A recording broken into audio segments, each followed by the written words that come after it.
بسم اللہ الرحمن الرحیم۔ آج سے تقریباً 1500 سال پہلے یمن کا بادشاہ جو خود بڑا ہی سخی تھا، اگر اس کو سخاوت کا بادل کہا جائے تو درست ہے کہ بارش کی طرح درہم برساتا تھا۔ کوئی اگر اس کے سامنے حاتم کا نام لیتا تو غصے میں آ جاتا کہ اس بیچارے حاتم تائی نے کیا سخاوت کرنی ہے کہ نہ اس کے پاس حکومت ہے اور نہ خزانہ۔ ایک دن بادشاہ نے شاہانہ جشن منایا اور خوب دولت لوٹائی۔ کسی نے اس موقع پر حاتم تائی کا ذکر کر دیا تو بادشاہ کو شدید غصہ آیا اور اسی غصے کی حالت میں ایک بندہ حاتم کے قتل پر مقرر کر دیا کہ حاتم تائی کے ہوتے ہوئے میری سخاوت بیکار ہو رہی ہے۔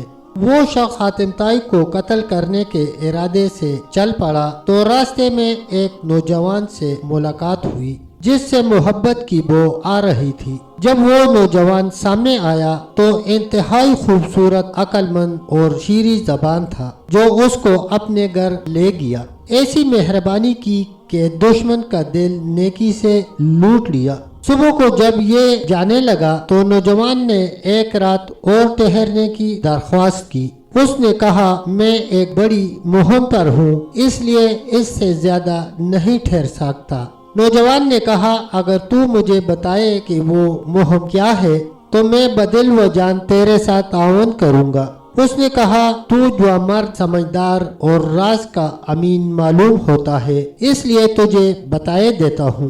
اس ملک میں حاتم تائی نامی کوئی شخص رہتا ہے جو نیک سیرت اور بابرکت ہے۔ خدا جانے یمن کے بادشاہ کو کیا ٹھانی ہے کہ اس نے حاتم تائی کا سر مانگا ہے اور بدقسمتی سے ڈیوٹی میری لگائی ہے۔ اگر تو اس تک میری رہنمائی کر دے تو تیرا احسان ہوگا۔ یہ سن کر نوجوان نے ہنستے ہوئے سر آگے جھکا دیا اور کہا، سر حاضر ہے، تلوار نکال اور اتار لے میرا سر۔ میں ہی حاتم تائی ہوں، کیونکہ جب صبح روشن ہو جائے گی تو ہو سکتا ہے کوئی رکاوٹ پڑ جائے یا تجھے کوئی تکلیف پہنچے۔ حاتم تائی کی یہ مردانگی دیکھ کر وہ شخص قدموں پر گر گیا اور اس کی چیخ نکلی، کبھی اس کے ہاتھ چومتا، کبھی پاؤں، تلوار پھینک دی اور سینے پہ ہاتھ باندھ کر غلاموں کی طرح کھڑا ہو گیا اور کہنے لگا، اگر میں تیرے جسم پہ پھول بھی ماروں تو مرد نہیں ہوں گا بلکہ عورت ہوں۔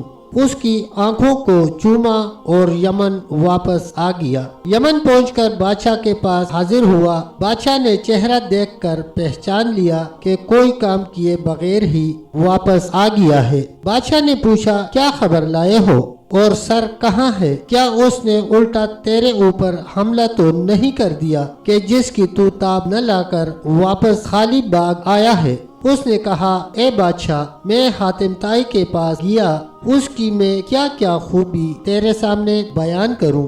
اس کے احسانات نے میری کمر دوہری کر دی ہے۔ اس نے مہربانی کی تلوار سے مجھے مار دیا ہے۔ پھر اس نے ایک خوبی بیان کی اور ایسے انداز سے کہ خود بادشاہ بھی اس کی تعریف کرنے لگا۔ بادشاہ نے بہت کچھ خرچ کیا اور حاتم تائی کی سخاوت کا اعتراف کرتے ہوئے کہا، اگر لوگ اس کی تعریف کرتے ہیں تو وہ اس کا حقدار ہے۔ مہمان کی دلجوئی کے لیے اگر جان سے بھی گزرنا پڑے تو اس میں پس و پیش نہیں کرنی چاہیے۔ تب تک دوستو اتنا ہی، ملتے ہیں ایک اگلی ویڈیو کے ساتھ، تب تک کے لیے اللہ حافظ، اللہ نگہبان۔